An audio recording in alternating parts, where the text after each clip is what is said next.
Welcome, everybody. My name is Michelle Osborne, and I am the Program Coordinator for Community Learning and Action Initiative. I'm also the Communications and Program Development Coordinator for the Quebec City Reading Council. And today we have a super webinar on the ethical use of digital resources.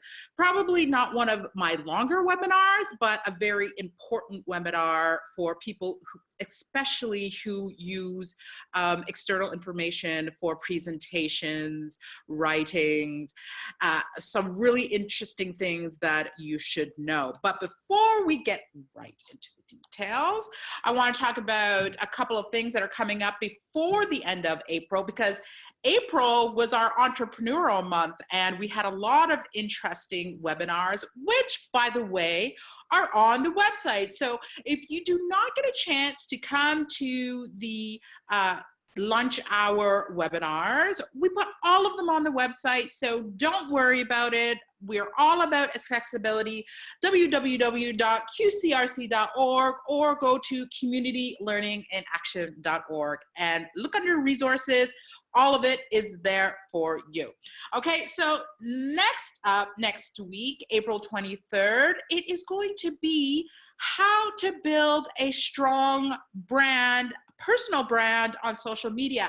And if you are an entrepreneur, if you want to be an entrepreneur, this is going to be a webinar that you are not going to want to miss. It is packed with information about knowing and learning how to present yourself as a brand on social media, how to present yourself personally, a lot of things that people don't know. So again, if you are an entrepreneur or you want to be, this is one that you're not going to want to miss. And then on April 30th, we have a special guest on our Facebook Live who is talking all about brand building. So you can send us your questions live as I talk to her, and it will be a really interesting conversation.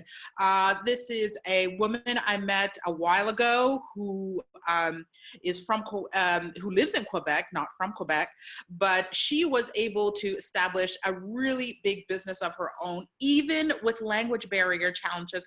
And she doesn't even speak French right now. She lives in Quebec and has a hugely successful business. So she's going to tell you some of what she had to do that, and it should be quite interesting. And again, on April 30th, if you are interested, please let me know. I'm going to run the How to Build a Strong Personal Brand webinar in the evening in person. Some people like to do it in person. You just need to email me, Michelle_Osborne@qcrc.org. Awesome. Now that we did all of that paperwork, let's get into today's presentation. I'm really excited about today because the internet is filled with information, and we use the information all the time in various different ways. And so this presentation is about copyright, intellectual property, what you need to look out for, citing resources, citing sources. So I hope you find it informative, and we'll see what you think. So let's go to the presentation right now.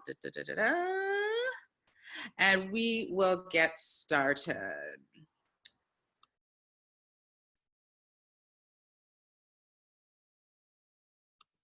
Okay. Give me one moment here. Of course, technical difficulties when you want to start a video. Sharing the application.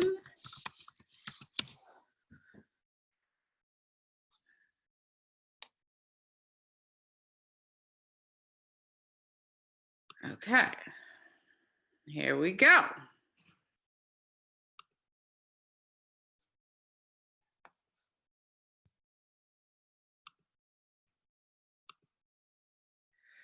Perfect. Ethical use of digital resources. I hope you can all see that.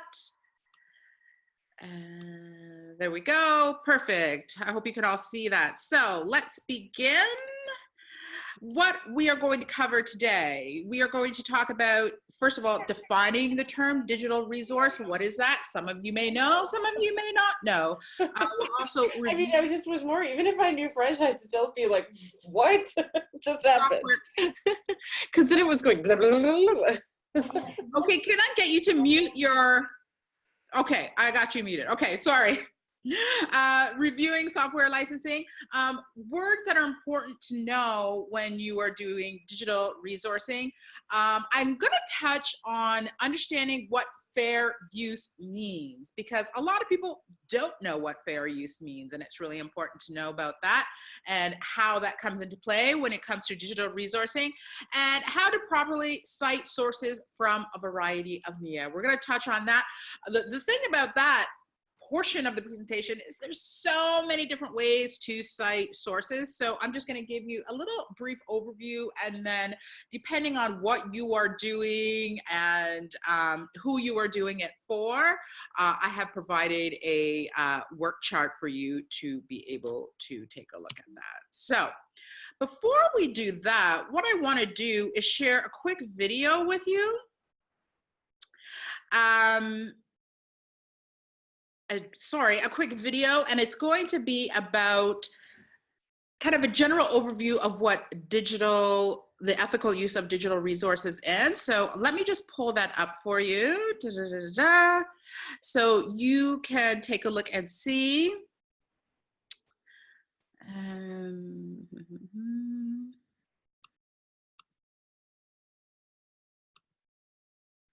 Okay, sharing the desktop. It seems to not want to work for me today. I don't know what is going on with my social media, but I hope you can see this, and we are sharing. Here we go.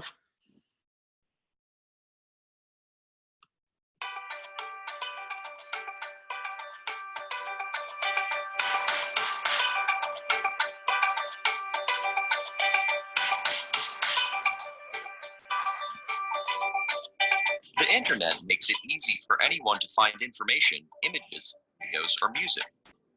Thanks to cell phone cameras and other digital tools, we're encouraged to create, consume, share all those things. And that can pose a lot of challenges when it comes to copyright. Before the internet, it wouldn't enter your mind to just copy and paste someone else's material for your own use. Now, in a matter of seconds, you can copy an image or download a video and add it right into your work.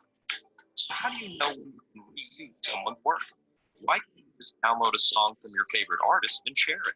Or copy a video from CNN and put it on your website? It's online, so obviously it's fair game, right?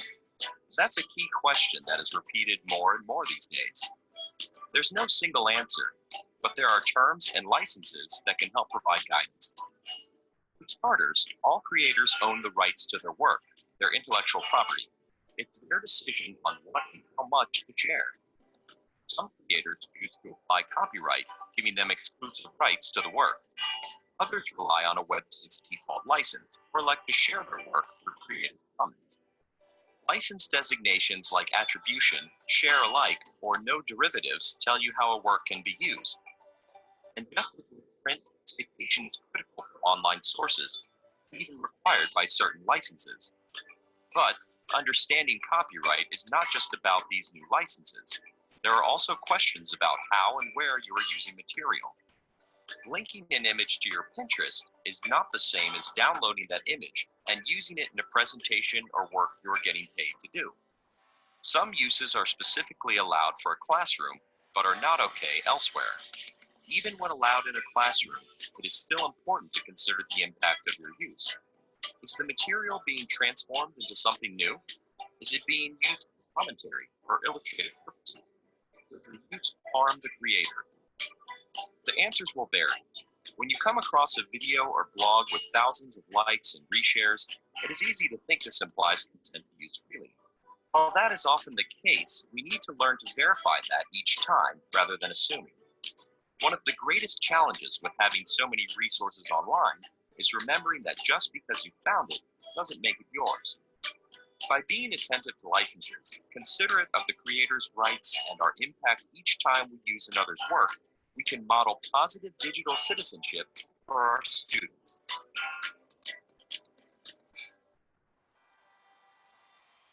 So I hope you kind of have a little bit better understanding of what we're about to talk about today, what ethical use of resources means, and we'll get into detail about all of those little things in a moment. So as we move on, let's start with defining the term digital resource. So what is a digital resource? So basically it can be any of these things in the digital format. So databases, newspapers, journals, books, videos, anything that you can extract information of that you want to use or that you want somebody else to use.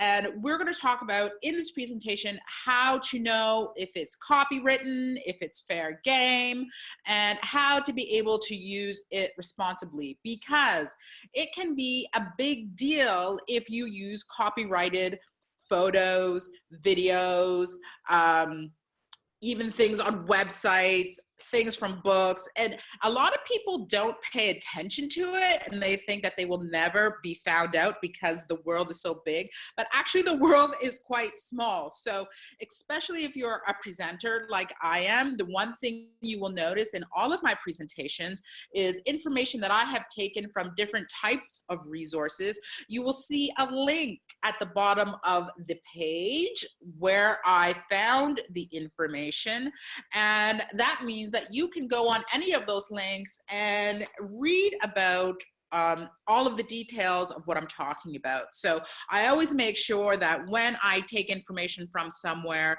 I give credit where credit is due.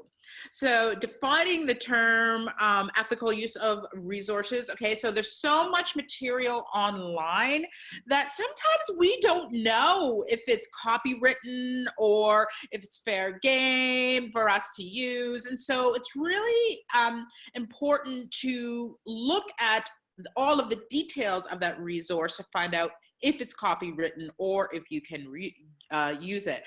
It's really important, especially for content creators, right? Content creator right now in the world is a big, big thing. We're all content creators. What does that mean?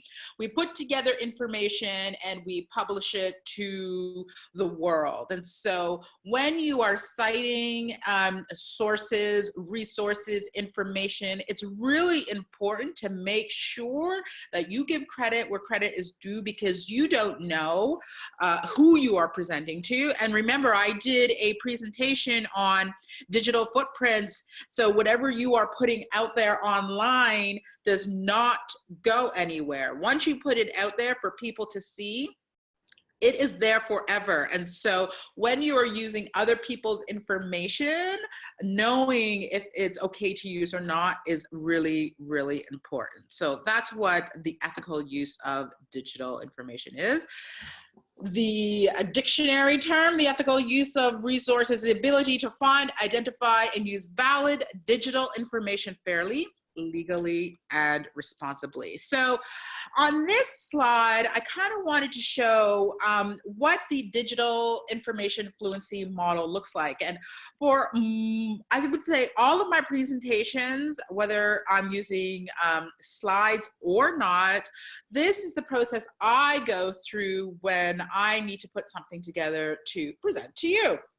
So I first think, okay, what is the topic that I'm going to be talking about? So what am I going to be looking for? And the research part of the presentation is actually the longest part of putting together a presentation for me specifically. Maybe it's different for somebody else. That's the easiest part for them, and then the creative part is the hardest part for them. But I do extensive research for all of my presentations before I present them to you, and I have to really understand what information am I looking for, what is valid, where am I going to find this information. And of course the online world is huge, ginormous. So it could be a never-ending vortex of sorts for you to find information. So you have to really know where you're going to get your information and what are the credible sources or resources from. You know, there are some websites that are credible, and you know that if you go there, you're going to get really good, valid information. And there's some that you're not sure. So really be careful with that. How good is the information, and how will I use the information ethically? And that's what this is about. It's really important to understand that. So with every resource, make sure you do the deal, DEAL. So you determine if the information is valid and appropriate, of course. And then E, you'll evaluate whether the information is current. And then A, in the deal, is authenticate that the information is accurate. That is so, so important. You do not want to spread information that is not accurate, because then you look like you don't know what you're talking about. Okay, let me say this. A lot of people want to get information and put it out there and act like it's their own and act like they know everything. And we can't possibly know everything. We might have a certain expertise in a couple of things, but be honest about your work. There is no problem with letting people know that, hey, I did this research for you and I'm putting it in a format, in a way, just like I do for you guys out there, sharing information that might be difficult for you guys to pull, or you don't have the time to pull, put it together and making sure that I give credit where credit is due, but make sure the information is accurate and that you get it from credible resources, and look at why the resource was created. Okay, that's really important. Was it created because they wanted to make money off of it?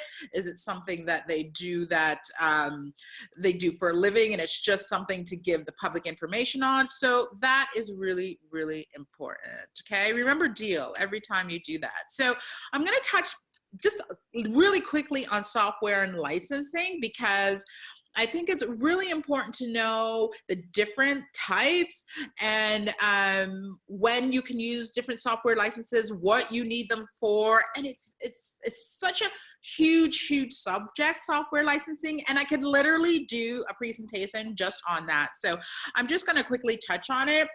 Basically, well, software is a program used by computer that's like, you know, Microsoft Word, where you have Excel and you have PowerPoint and you have all different types of programs. That's what a software is. And software licensing is the agreement between you and the owner, and in this case it would be Microsoft, because I'm using Microsoft PowerPoint, and it allows you to perform certain tasks with that software. So they are building the software for you and they're giving you a license to be able to use it. And it's really important that you have a valid license, because you can get you into a lot of trouble. Okay, so on this slide we have a brief overview of software licenses, and it goes through different types, the rights granted, if it's a public domain. We're going to talk about these in a little bit.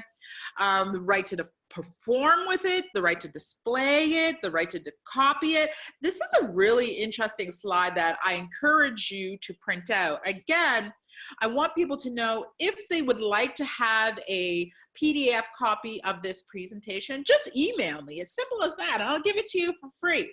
This is a really good slide to have printed out and put beside your desk, on your bulletin board, so you can understand what you can use and how to appropriately use it when you are citing sources. Okay, so take a look at that slide. Important words to know. Okay, now we're getting into the juice of it all. Important words to know. Intellectual property. So intellectual property are intangible assets. So it's what is in here, your creations, your inventions, and it's all done by a group or a business or by yourself. So the owner can give people the permission to use it, but it should never be shared without the permission of the owner. It's really important to know, because they can come back and bite you in the booty for sharing the information that they said was only for you. Now, copyright is different than intellectual property because it gives exclusive rights to the work, control over the work that the creator or the author did. So I have some examples there on photography, for music, from writing to your website to film. Almost anything can be copywritten. And so when you are thinking about your small business or as an entrepreneur, when you are thinking about some of the creative things you do, maybe inventions that you made, make sure you are being really diligent in securing yourself with copyright on all of those different things, because you don't want people stealing your information and using it as their own. You know, really think about that. When you go online to take other people's information or to use other people's information, sometimes you don't think about the consequences. But then when you take the time to build and create something, you don't want other people using your information. And that's why this webinar is really, really important. And it doesn't protect the ideas or the facts before the creation. That's important to know. Some people think, you know, anything that happened before. No, it's exactly when you have created it and you are able to put it out into the world, that's when it takes into effect your copyright. Public domain. So public domain are like documents that anybody can use. It's for public knowledge. It's also if a copyright has expired on a specific something, that is now public for the public to be able to use. I want to point out that if you copyright something, it normally has an expiration date, and a lot of people don't realize that. So you got to keep on top of your stuff when you're trying to secure it. Make sure you know when the expiration date is, so that if you want to make sure it stays copywritten for a longer period of time, you are covered. Because if you don't, it is fair game for everybody to use. Piracy is basically stealing copywritten work and taking it as your own and using it for the intention to sell or to give away without permission. So, and that is a big deal. You know, a lot of people think that it's not, but just think about, and I like to put it this way, think about if it was your business, how that would upset you greatly, that you put all this time, money, and effort into putting something together, and then someone takes it away and makes money off of it who did not put in the time, money, and effort. So really think about that when you are looking for information. Plagiarism, it's using someone else's words as your own. So how to get around this, how to make sure you don't plagiarize. Make sure that you use your own words as much as possible. That's the biggest way to make sure you are not plagiarizing. And make sure you properly cite the information and the sources for the information that you received. And I listed some examples there. Creative Commons. So Creative Commons is basically an organization that provides licenses that allows people to copy and share copywritten work. Yes, it is possible. Do not think that all copywritten work is unattainable and you can't touch it. There's absolutely ways that if you would like to use the information, that you can gain access to it, and going the Creative Commons way is the way to go as well. And last but very much not least, fair use. It's a way to use copywritten works, in limited ways of course, without needing permission. And I want to go into understanding fair use a little bit more, because a lot of people want to know, okay, how do you use this copywritten material without getting the approval to use it? A lot of people want to know that. So I've listed some of the examples below, and it applies, first of all, to all and any copywritten works. Criticism and comment.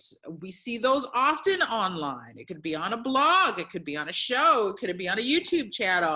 Those are fair use games. For research and scholarship, definitely. When you are researching things, as long as you properly cite the source, you can use that. That's fair game.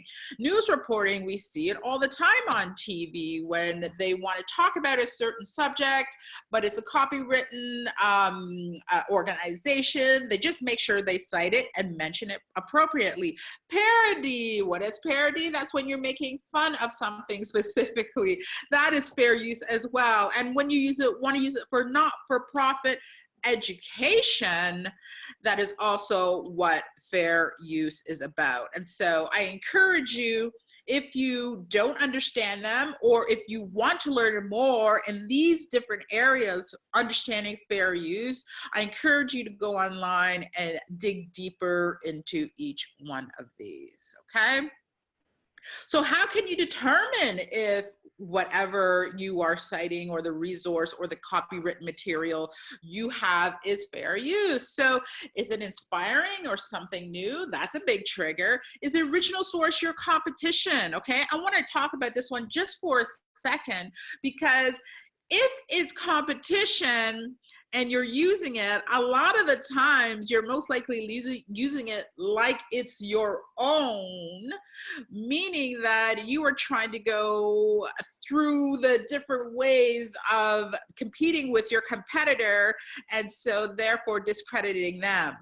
But I want to say the world is small. We all think it's big, but it's quite small. So your competition will find out, especially if they are good at what they do, and they will call you out, which means they can make sure that you are noted as a source that is no longer credible if you act like their information is yours. Remember when you acknowledge the author, it does not necessarily mean it's fair use. You really have to look deep into the information that is posted to make sure if it's fair use or not, the copywritten material. And the more you use it, the less likely it is to be fair use, meaning it's almost like you're using it like it's your own. And then there's validity issues there with who you are. Are you a credible resource? And what is the information you're providing? Is it credible, or are you just using other people? So make sure you pay attention to that with fair use. Now, on this slide, it's a really great infographic, and I'm such a big fan of infographics because I'm a visual learner. So this gives you a really good kind of workflow of, can I use the picture? And a lot of people, especially with photos, you know, writings or journals or books, you know, sometimes those can be a lot easier to cite the information, but what about the pictures? A lot of people don't know if a picture is, you're able to use it or not. So this workflow shows exactly how you can use the picture and how to find the resource or source if you can use a picture. And this is a really good guide when you're talking about, copyright, fair use, Creative Commons, public domain, all those different types of things when you're trying to use digital resources ethically, okay? And this is actually a really good slide to print out as well. And if you want it, I'll give it to you for free. You know that. Next slide I'm going to show you is about, did I plagiarize? So you're not sure if you are representing the information as your own. Are you using your own words? And this is really good. Parents, if you are listening, this is really good for you to talk to your kids about, because in school we often have to do presentations, right? We often have to do projects. And we want to make sure that when we hand in the project, we probably cite the sources and that we do not plagiarize, because that can get your child or yourself into big, big trouble. Meaning you don't get the grade, you can get kicked out of courses, a lot of different things. And a lot of people don't realize how serious plagiarism is. So this is a really good infographic here that shows you, am I plagiarizing? How to define what plagiarizing is. So I encourage you to take a look at that and to review it with your kids if you have any who are of age who really, really need to know about this information. So we're on to citing sources properly. And this is another great infographic. So before I started the presentation, I said, you know, there are many different ways to cite information. And on this on this slide here, it's the MLA format. And what does MLA stand for? It's the Modern Language Association. And it's an organization that governs paper format, punctuation, quotations, document sources, and works cited. And so if you could see here, all of the ways that you can cite and source information, it's pretty extensive. And that's why I said there's no way I could go through all of these. This would probably take about 3 webinars. There's no way I can go through all of these. But guess what I did? I made sure I cited the source of this information, and you can click on the link in the slide to see all of the details, or you can even just Google MLA format. And there are tons of resources online that will help you to, or guide you to be able to cite your resources or your sources properly, because it can be a really big deal, okay? It's really important, this organization, because it helps to provide the consistency with formatting and for writing, and it also guides you in the documenting and citing of information. So they talk about the books, periodicals, online resources, which is a big thing now and a lot of people use, and other different types of sources. So I encourage you to look at this if you are really serious about citing information in the work that you do, whether you're a student or whether you're a professional. This is a really great resource for you. And last but not least, citing sources on social media, which is a big thing now, because we are on social media all the time. We are living in a digital age. And so I just have a few examples here. And, you know, it's probably easier to do on social media because it's all now liking and sharing. And a lot of the times when you share information or you share a link, specifically, let's talk about Facebook, it has the information of who the originator, the creator, the author was, and do not erase that link, okay? Make sure you keep it when you're sharing. I never remove the link to anything where it helps to cite the source. And tag the person if need be. What does tag the person mean? Make sure that you put the name of the person in the post that you shared, so you give credit to that person.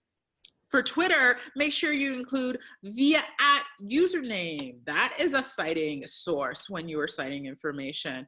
For Pinterest, it's already built into Pinterest when you are citing, citing resources in Pinterest. All you do is have to hit the rapid button and you could see all of the information. So that is really cool with Pinterest. They got their stuff together. It's already there. And LinkedIn, you include the link of the information of the organization of the person that you are sharing, and make sure you include the name of the person and the organization.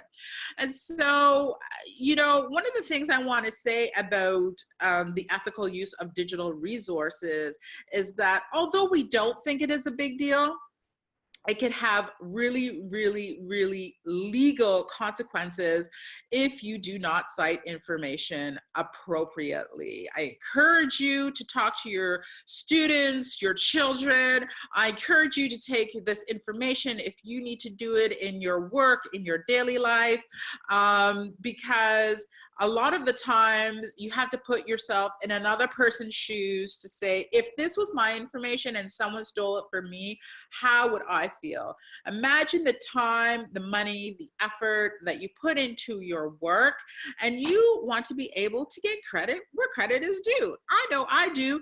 Remember, on every one of these slides, and you will see them in all of my presentations, I make sure to cite the source by putting the link at the bottom. So if you want more information on any of these specific topics in the slide, you can go to that website and get even more detailed information, because this is absolutely not the maximum amount of information you can get. There is so much out there. But if you want to know more information, just email me. I'm here. I'll get it for you for free. And if I don't have it, I can find the person or the resource that does. And I will give credit where credit is due. So if you do not have any questions, does anybody have any questions before I end this meeting? No questions. The ethical use of digital resources. I hope you got something out of this today. It's really important to stay on top of your things as someone who borrows information and as someone who creates information. It's a really important topic for me, as I think it should be for you. Don't forget, April 23rd, we are having How to Build a Strong Personal Brand. One of my absolute favorite webinars. Can't wait to talk to you about that one. April 30th, we have a Facebook Live on brand building, and we're gonna have a special guest with that one. So excited. And then May is coming up. We're having the Understanding Basics of Online Navigation and how to maintain your computer, because I know a lot of you don't know how. And we're gonna go through that. Thank you everybody for joining me on this Tuesday. Spring is almost here. Take your time to learn a little during your lunch hour. And thank you everybody. www.qcrc.org, communitylearninginAction.org. All of this information can be found on those websites. And I will talk to you later. Bye-bye.